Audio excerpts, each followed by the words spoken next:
Assalamualaikum warahmatullahi wabarakatuh.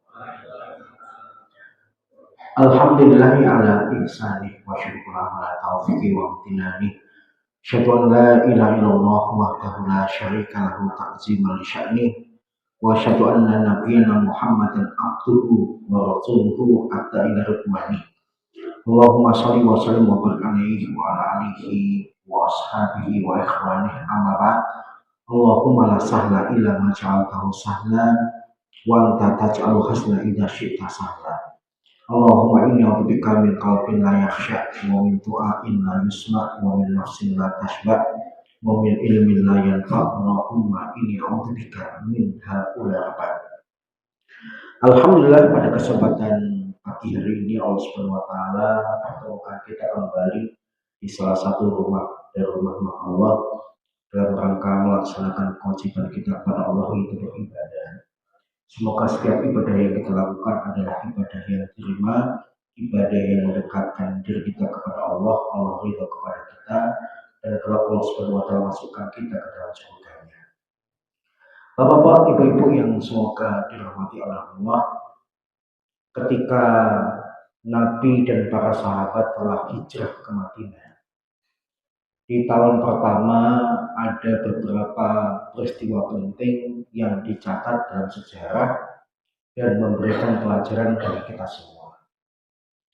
Di antara peristiwa-peristiwa yang terjadi di tahun pertama hijrah setelah Nabi minta dibangunkan masjid, yang masjid itu adalah pusat kegiatan umat Islam, maka hal berikutnya yang Nabi lakukan adalah mempersaudarakan antara kaum Muhajirin dan Ansor. Sebenarnya orang beriman itu ketika sudah bersyahadat langsung bersaudara. Sebagaimana Allah Subhanahu wa taala berkata, innamal mu'minuna ikhwah. Sesungguhnya orang-orang beriman itu bersaudara. Tapi kenapa Rasulullah SAW kemudian melakukan kegiatan khusus persaudaraannya semakin dipertegas dan diperjelas? Ya, dikarenakan kondisinya bukan kondisi normal. Pada saat itu memang kaum muslimin butuh perhatian khusus antara mereka supaya bisa membantu satu dengan yang lain. Kemudian ketika berbicara tentang persaudaraan kaum muslimin, sebelum terjadi di Madinah, Nabi pun sebenarnya melakukan persaudaraan antara muslim Mekah. Karena kondisi muslim di Mekah sebagaimana kita tahu juga berbeda-beda. Ada yang kaya, ada yang miskin, ada yang merdeka, ada yang budak. Maka dengan persaudaraan secara khusus memberikan gerak bagi mereka untuk menolong saudara-saudaranya yang membutuhkan. Misalnya sahabat yang dipersaudarakan ketika masih di Mekah, sama-sama penduduk Mekah itu siapa? Zubair bin Awam dan Abdullah bin Mas'ud. Itu dipersaudarakan secara khusus. Yang lebih kaya yang mana? Zubair atau Abdullah bin Mas'ud? Yang lebih kaya Zubair bin Awam. Yang miskin Abdullah bin Mas'ud. Maka sengaja dipersaudarakan supaya ada kegiatan saling membantu dan saling memperhatikan. Kemudian ketika Nabi dan para sahabat hijrah, Nabi melakukan hal yang sama. Para sahabat Muhajirin kemudian dipersaudarakan dengan golongan Ansor. Yang golongan Ansor ketika dipersaudarakan menerima dengan lapang dada, menerima dengan bahagia, dan melakukan apa yang bisa mereka bantu untuk saudara-saudara mereka di kalangan Muhajirin. Tidak semua yang dipersaudarakan tercatat, tapi ada beberapa sahabat yang namanya tercatat ketika dipersaudarakan. Yang pertama misalnya Abu Bakar As-Siddiq, yang dulunya adalah orang kaya di Mekah, tapi kemudian hartanya kebanyakan digunakan untuk dakwah. Hanya tersisa sedikit ketika hijrah ke Madinah, dipersaudarakan dengan seorang sahabat Ansor yang bernama Kharijah bin Zaid. Siapa Pak? Kharijah bin Zaid. Siapakah Kharijah bin Zaid? Dia salah satu orang Madinah yang cukup kaya. Nggak kaya-kaya banget, tapi cukup kaya. Dan sebagai bentuk mengingat jasa Kharijah kepada Abu Bakar, di kemudian hari Abu Bakar menikahi salah satu putri Kharijah yang bernama Habibah. Dan lahirlah anak perempuan yang bernama Ummu Kulsum. Jadi kalau bicara tentang nama Fatimah, Ummu Kulsum, dan sebagainya itu nama dalam tanda kutip pasaran. Nama yang sering digunakan selain karena maknanya bagus, juga karena nama anggota keluarga Nabi. Jadi Abu Bakar As-Siddiq dengan Kharijah bin Zaid. Kemudian Umar bin Khattab dengan siapa? Umar dipersaudarakan dengan siapa? Dengan seorang sahabat yang bernama Ibn bin Malik. Apa kesamaan antara Umar dan Ibn? Konon sama-sama keras, tetapi keras yang benar dan keras yang baik. Kayaknya kurang pas kalau orang yang keras disatukan dengan yang lembut atau kebalikannya.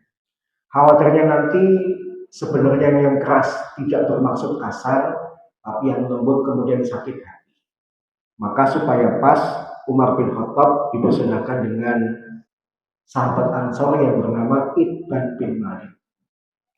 Kemudian sahabat ketiga, Utsman bin Affan, dipersanakan dengan siapa? Aus bin Sabit. Aus bin Sabit. Siapa dia? Dia saudaranya Zaid bin Sabit. Kenapa mereka dipersaudarakan? Karena ada kesamaan, sama-sama warga kaya dan sama-sama pedagang. Jadi kalau kita ketemu dengan orang yang seprofesi, itu biasanya kalau ketemu ngomongnya nyambung. Tapi kalau kemudian tidak sama profesinya, nanti kalau ngomong itu susah untuk menemukan bahan pembicaraan. Kemudian untuk sahabat yang bernama Ali bin Abi Thalib, Nabi tidak carikan sahabat khusus untuk dipersaudarakan, langsung Nabi mengatakan, huwa akhi, dia adalah saudaraku. Kenapa Ali bin Abi Thalib tidak bersaudarakan? Yang pertama karena Ali bin Abi Thalib masih kecil, mau dipersaudarakan dengan siapa? Yang kedua, sebagaimana peristiwa di Mekah, dalam rangka membalas jasa Abu Thalib kepada Nabi Muhammad, dan Abu Thalib itu anaknya banyak, maka Nabi ketika Khadijah masih hidup pernah bilang, Paman, perbolehkan aku untuk mengasuh dan merawat dan tinggal di rumahku Ali bin Abi Thalib. Maka Abu Thalib kemudian mempersilahkan, dan dari dulu, dari zaman di Mekah, Ali bin Abi Thalib itu serumah dengan Nabi. Sudah dianggap seperti anak sendiri. Kemudian ketika di Madinah sengaja tidak dipersiapkan dengan sahabat Ansor karena hubungan mereka sudah dekat. Nabi bahkan mengatakan, huwa akhi, dia adalah saudaraku. Kemudian ada sahabat-sahabat lain yang kemudian kisahnya pernah kita dengar, bahkan sering kita dengar, bahkan kita tertarik dengan kisah mereka. Yaitu kisah persaudaraan antara siapa? Antara Abdurrahman bin Auf dengan Sa'ad bin Rabi. Kemudian ada kisah persaudaraan antara Salman Al-Farisi dengan Abu Darda. Adapun kisah Abdurrahman bin Auf yang dipersaudarakan dengan Sa'ad bin Rabi, kisahnya sering saya sampaikan, yaitu ketika Sa'ad bin Rabi menawarkan rumah dan istri. Dia mengatakan, saya punya 2 rumah. Silakan pilih yang kamu suka, nanti kuberikan kepadamu. Dan saya punya 2 istri. Silakan pilih yang kamu suka, nanti ku ceraikan kalau sudah selesai masa iddahnya bisa kamu nikahi. Kalau bapak-bapak ditawarin istri dan rumah mau nggak? Mau nggak? Lengkap, tawarannya lengkap. Bukan tawaran yang tidak lengkap. Ada istri, ada rumah. Kalau cuma satu, nggak lengkap. Bapak ditawarin istri, nggak punya rumah, mau ditaruh di mana? Bapak ditawarin di rumah, nggak ada istri, sepi. Tawarannya komplit. Maka meskipun Abdurrahman bin Auf bisa mengatakan menerima, tapi karena harga dirinya tinggi, Abdurrahman bin Auf kemudian mengatakan terima kasih tawarannya, tunjukkan saja jalan ke pasar Madinah. Aku ini dulu di Mekah pedagang dan doakanlah dagangku moga-moga berkah. Maka karena ditawarin istri gak mau, ditawarin rumah juga gak mau, cuma minta ditunjukin jalan ke pasar untuk berdagang, maka ditunjukkan. Dan karena memang Abdurrahman bin Auf itu sangat mahir dalam berdagang, dan Allah Subhanahu wa taala memberkahi dagangannya, tidak lama, cuma sekitar 3 bulan, dia sudah memiliki uang yang banyak, bisa beli rumah sendiri, bahkan bisa menikahi perempuan yang dia mau. Bapak dulu ketika nikah nabung berapa lama? Mas Korik Bapak bertahun-tahun ya. Kita kalah dengan Abdurrahman bin Auf. Cuma 3 bulan bisa punya rumah sendiri, bisa cari istri sendiri. Dan ketika Nabi tahu kalau Abdurrahman bin Auf menikah, bukan dari kabar tapi dari pertemuan. Ketika Rasulullah SAW ketemu dengan Abdurrahman bin Auf, bajunya ada bekas warna merah, sebagian riwayat mengatakan kuning. Bekas apa itu? Ternyata orang Arab zaman dulu kalau pakai parfum meninggalkan bekas. Jadi parfumnya bukan parfum yang transparan atau bening, tapi meninggalkan bekas kalau kena pakaian. Kemudian Nabi SAW bertanya, ini bekas apa? Kemudian diberitahu ini tanda kalau saya sudah menikah dengan perempuan. Ini parfum istri saya. Ketika saya dekat dengan istri saya, parfumnya nempel di baju saya. Jadi orang Arab dulu parfumnya meninggalkan bekas warna, tapi kalau sekarang identik dengan bening, transparan dan sebagainya. Tidak masalah, yang penting ada parfum. Kemudian terkait dengan parfum, bagi laki-laki bebas. Bahkan saya sangat menganjurkan laki-laki itu punya parfum, bawa parfum. Karena laki-laki itu makhluk yang paling rentan untuk menimbulkan bau badan, bahkan bau badannya lebih menyengat daripada perempuan. Tapi kalau perempuan agak dibatasi dalam masalah parfum. Yang pertama, kalau dia bisa menemukan bahan lain selain parfum untuk menghilangkan bau badannya, itu lebih utama. Nah, di tradisi kita ada benda yang namanya tawas. Kalau bisa dengan tawas, bau badan perempuan itu bisa hilang atau mereda, maka nggak usah pakai parfum. Tapi kalau kemudian pakai tawas nggak bisa atau susah, maka perempuan diperbolehkan pakai parfum dengan syarat satu, aromanya tidak menyengat. Paham ya? Aromanya tidak menyengat. Jadi ibu-ibu kalau beli parfum jangan yang mahal-mahal. Kenapa? Karena yang mahal identik dengan baunya menyengat. Nggak ada parfum mahal yang baunya kalem, mesti baunya menyengat. Bahkan orang yang sudah pergi, baunya masih ninggal. Itu ciri khas parfum yang mahal. Parfum yang mahal itu juga kalau dicuci nggak langsung hilang. Tapi kalau parfum murah jangankan dicuci, keringetan saja langsung hilang. Kenapa? Karena penjual parfumnya melakukan berbagai macam penipuan. Yang pertama dicampur air atau dicampur alkoholnya lebih banyak. Inti sari dari parfumnya sedikit, benihnya sedikit. Kemudian yang selanjutnya, perempuan itu ketika pakai parfum, usahakan jangan melewati kumpulan laki-laki. Saya ulangi, perempuan kalau pakai parfum, usahakan jangan lewatin kumpulan laki-laki. Kalau ibu-ibu, mbak-mbak merasa pakai parfum, usahakan menghindari kumpulan bapak-bapak.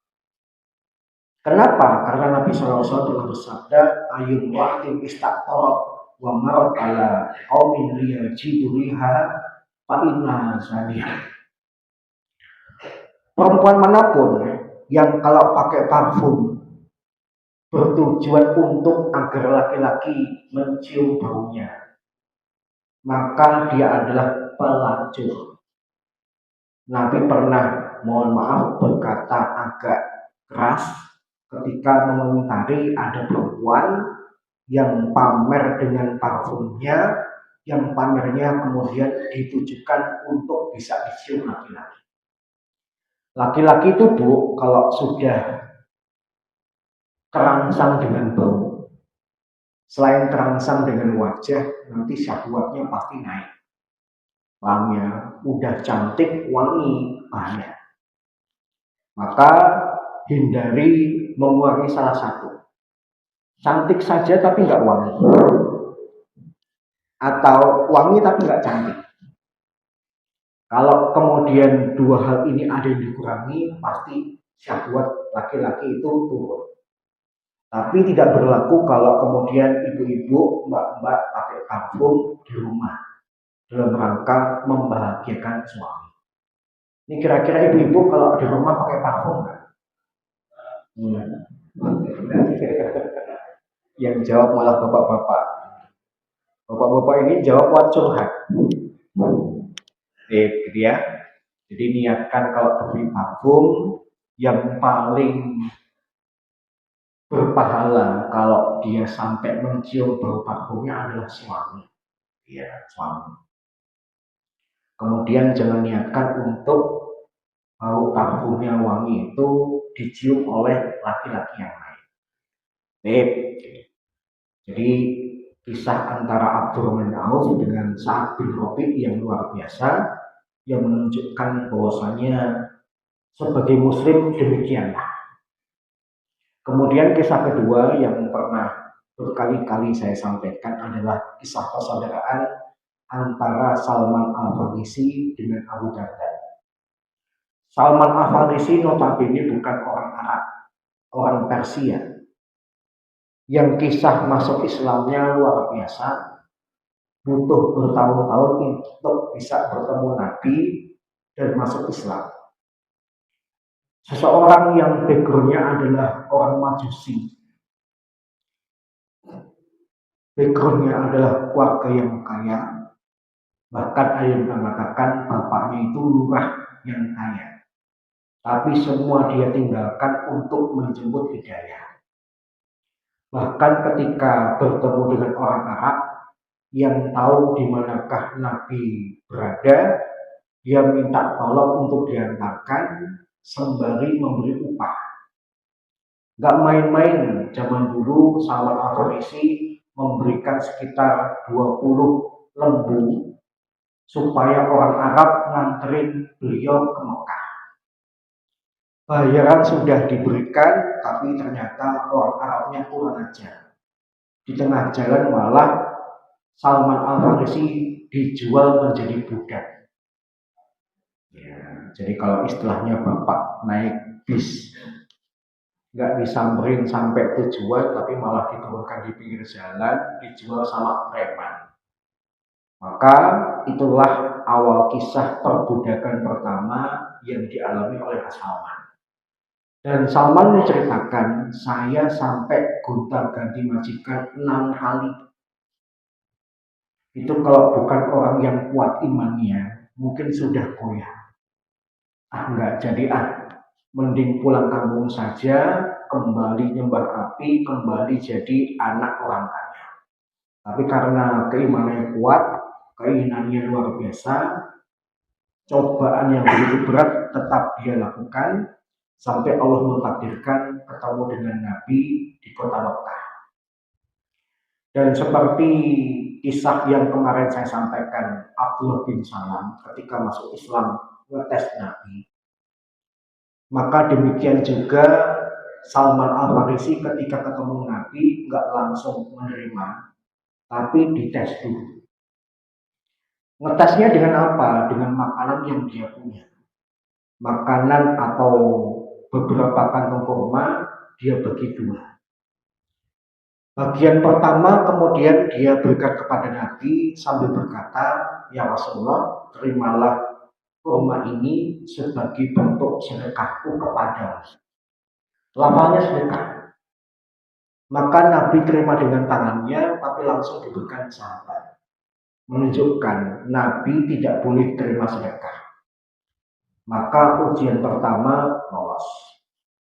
Kemudian kantong kedua kurma diserahkan kepada Nabi lagi dengan lafal yang berbeda.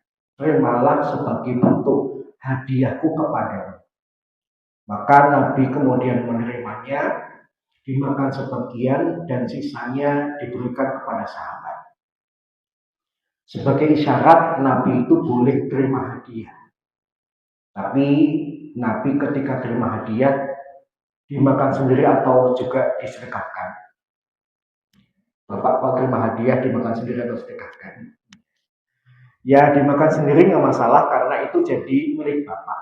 Tapi kalau ingin agak mirip dengan Nabi, sebagian hadiah itu ada yang kita sedekahkan.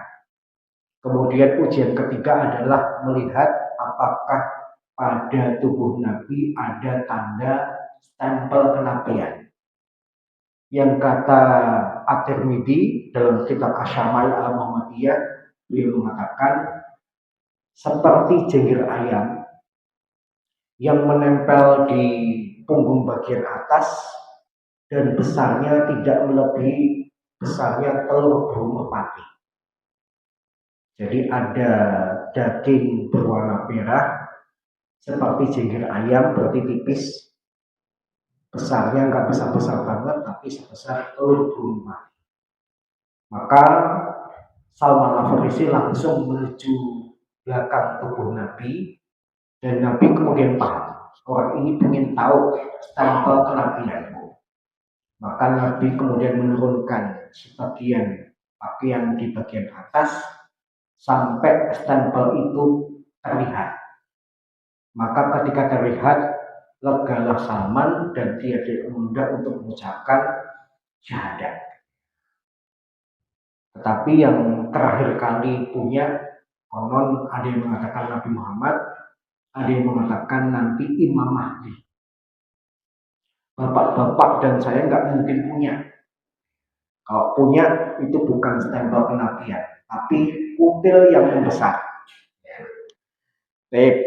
Jadi kalau punya kelebihan daging itu jangan ngaca, wah Nabi. Enggak, yang punya hanya kalangan Nabi. Kemudian ada ulama yang mengatakan nanti Imam Mahdi pun punya. Maka orang-orang yang selama ini ngaku Imam Mahdi punya enggak tanda seperti itu? Kalau enggak punya, langsung tolak. Berarti kamu bukan Imam Mahdi yang dimaksud. Baik. Kemudian langkah selanjutnya adalah ketika Nabi SAW mensaudarakan, sempat saking dekatnya persaudaraan ini sampai persaudaraannya sifatnya saling mewarisi. Artinya kalau kalangan muhajirin meninggal, hartanya nanti untuk si Ansor, dan kebalikannya, yang meninggal Ansor, muhajirin dapat harta warisannya. Padahal kalau nggak ada hubungan keluarga atau suami istri, harusnya warisan itu nggak boleh jatuh. Tapi karena persaudaraannya luar biasa, sempat dalam Islam mereka boleh saling mewarisi. Sampai kemudian Allah mansuh dengan ayat ke-75 dalam surat Al-Anfal. Allah SWT berkata, Wa ulul arhami ba'duhum aula bi ba'din fi kitabillah. Dan orang-orang yang punya hubungan darah itu lebih utama mendapatkan waris sesuai dengan ketetapan Allah. Maka hukum waris kembali lagi kepada aslinya, yang punya hubungan darah saja atau ada hubungan pernikahan. Paham ya? Jadi kalau ada hubungan darah atau ada hubungan pernikahan, satu lagi ada hubungan persaudaraan karena persusuan, inilah sebab orang itu dapat waris. Tapi kalau bukan tiga hal ini, maka tidak bisa dapat warisan. Bahkan Islam kemudian menambahkan, meskipun keluarga, meskipun pasangan suami istri, meskipun saudara persesuan, tapi kalau beda agama, tidak saling mewarisi. Misalnya bapak punya istri Kristen. Ketika bapak meninggal, harta bapak nggak boleh jadi punya istri. Atau kebalikannya, istrinya meninggal, bapak tidak boleh mewarisi harta si istri. Kenapa? La yarisul muslimul kafirah wal kafirul muslimah. Orang muslim nggak mewarisi orang kafir tidak mewarisi orang muslim. Kita tidak saling mewarisi. Yang kedua, kalau ternyata yang termasuk sebagai ahli waris ternyata adalah pembunuh bapak dan ibu. Anak bunuh orang tua supaya dapat warisannya. Secara hukum memang dia ahli warisnya, tapi kalau sampai ketahuan ternyata dialah yang bunuh untuk dapat warisannya, gagal. Dan sifat gagalnya selamanya. Jadi karena pembunuhan pun bisa batal dapat warisan. Kemudian yang ketiga, warisan itu juga bisa batal kalau kemudian terjadi penyimpangan-penyimpangan dalam menerapkan hukum waris. Misalnya harusnya laki-laki jatahnya 2 bagian, perempuan 1 bagian, tapi keluarga itu kemudian sepakat yang laki-laki dan perempuan bagian sama. Maka itu bukan warisan. Itu namanya bagi-bagi duit, bagi-bagi harta. Dan kalau orang muslim sudah tahu menerapkan hukum waris itu wajib, tapi disengaja tidak diterapkan, Allah mengancam dalam surat An-Nisa ayat 14, dimasukkan ke dalam neraka khalidan fiha, kekal. Harusnya orang muslim sebesar apapun dosanya, kalau masuk neraka tidak bakal kekal, tapi ada satu dosa yang membuat dia nanti kekal. Yaitu apa? Sengaja tidak menerapkan hukum waris. Maka ibu-ibu sebagai wanita muslimah harus menerima inilah ketetapan Allah. Dan bapak-bapak tidak boleh sombong mentang-mentang dapat 2. Karena jatah 2 itu kalau bapak-bapak uraikan dengan pengalaman, sebenarnya 2 pun masih kurang. Apalagi kalau bapak tanggungannya banyak. Yang pertama, tanggungan laki-laki kalau sudah punya istri itu siapa? Ya istrinya. Konsekuensi berumah tangga pasti punya anak, berarti juga anak-anaknya. Sebagai anak laki-laki, dia berbakti pada orang tuanya sampai mereka meninggal. Ternyata orang tuanya masih hidup. Berarti orang tuanya juga menjadi tanggungannya. Kalau kemudian dia punya saudara perempuan yang kondisi ekonominya lebih lemah dari dia, membutuhkan saudara perempuan pun masuk. Sehingga jadi laki-laki itu cuma menang angka, tapi sebenarnya nanti ketika dipraktekkan berat. Istri, anak, orang tua, saudara perempuan. Ya kalau istrinya 1, kalau 4. Ya kalau anaknya cuma 2, kalau 10. Berarti berapa? 4 tambah 10, 14. Orang tuanya 2, 16. Saudara perempuannya gak usah banyak-banyak, 5. 21 tambah bapak. Berarti setiap hari harus ada 21 piring sekali makan. Sehari makan 3 kali, sebulan, setahun. Harta warisan 2 bagian itu cepat habis di kalangan laki-laki. Tapi perempuan meskipun cuma dapat 1 bagian, tapi dia bakal nambah. Kenapa? Karena yang pertama, perempuan kan nggak berkewajiban kerja. Yang kerja suaminya. Berarti dapat warisan iya, dapat nafkah iya. Kalau dia punya anak laki-laki yang sukses-sukses, tinggal ngomong saja. Mama nggak mau tahu, pokoknya tiap tanggal 1 jam 6 pagi harus kantor masing-masing 3 juta.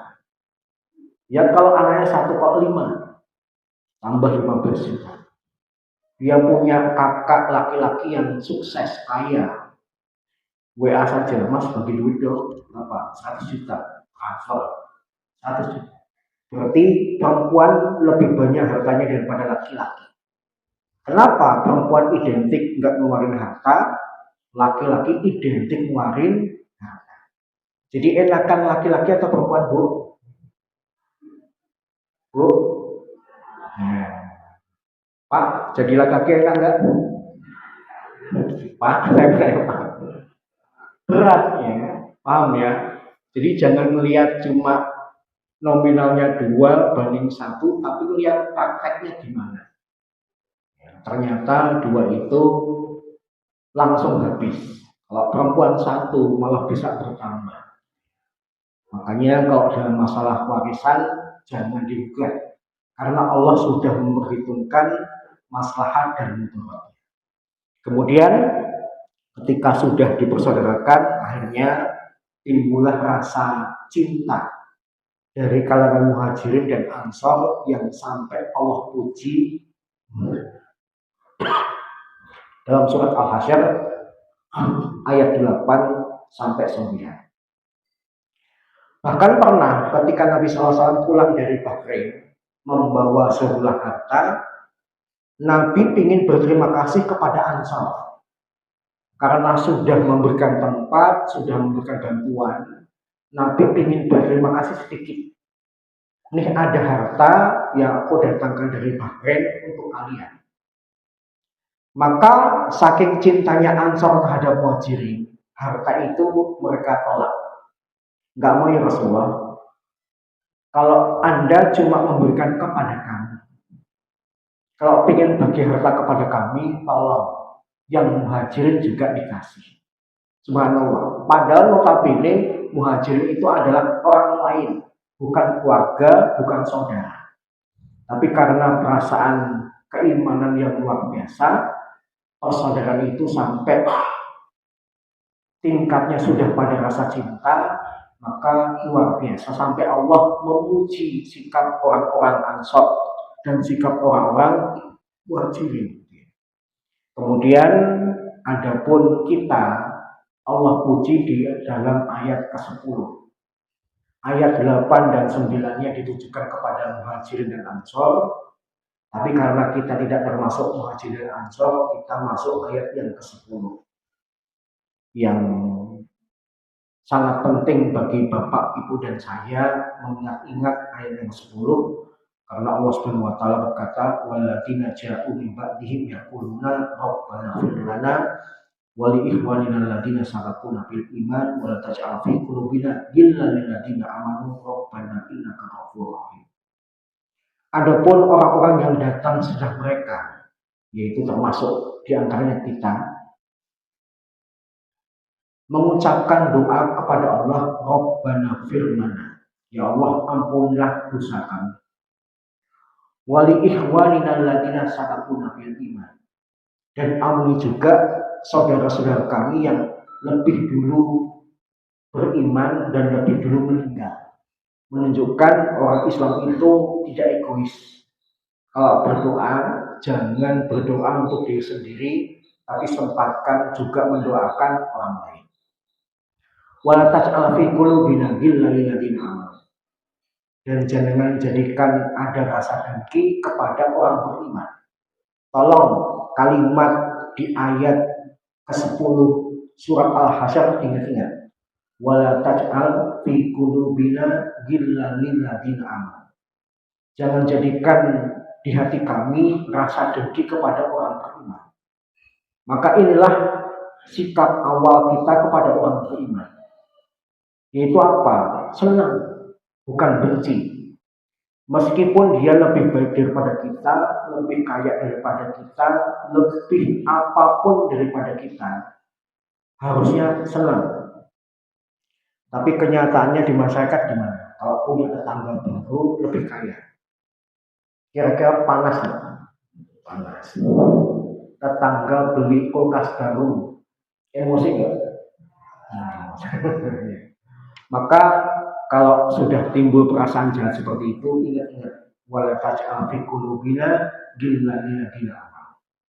Demikian juga ingat-ingat ayat ini ketika bapak-bapak mendapati para pemuda yang lebih muda daripada bapak, yang lebih baik daripada bapak. Kalau kita berorganisasi di masjid, kita harus siap-siap menyiapkan kader. Karena bapak-bapak tidak abadi, bapak-bapak kalau meninggal. Maka tongkat estafet dakwah harus berlanjut. Siapkan para generasi muda yang lebih baik daripada bapak. Sehingga seharusnya di dalam masjid itu kalau ada pemuda lebih baik daripada seniornya, senang. Aneh kalau ada masjid yang muda lebih baik malah dimusuhi. Ngajuin proposal ditolak. Yang benar itu adalah kalau kita menemukan mereka lebih baik daripada kita, maka itu adalah jawaban doa kita kepada Allah. Semakin baik generasi sudah kita, itu semakin baik harapannya dalam dakwah. Demikian bapak-bapak, ibu-ibu yang bisa saya sampaikan. Kurang lebihnya mohon maaf. Ya, sekalian kita tutup dengan doa kuntum masjid dan alhamdulillah. Subhanakallahumma wa bihamdika asyhadu an la ilaha illa anta astaghfiruka wa atubu ilaik. Assalamualaikum warahmatullahi wabarakatuh.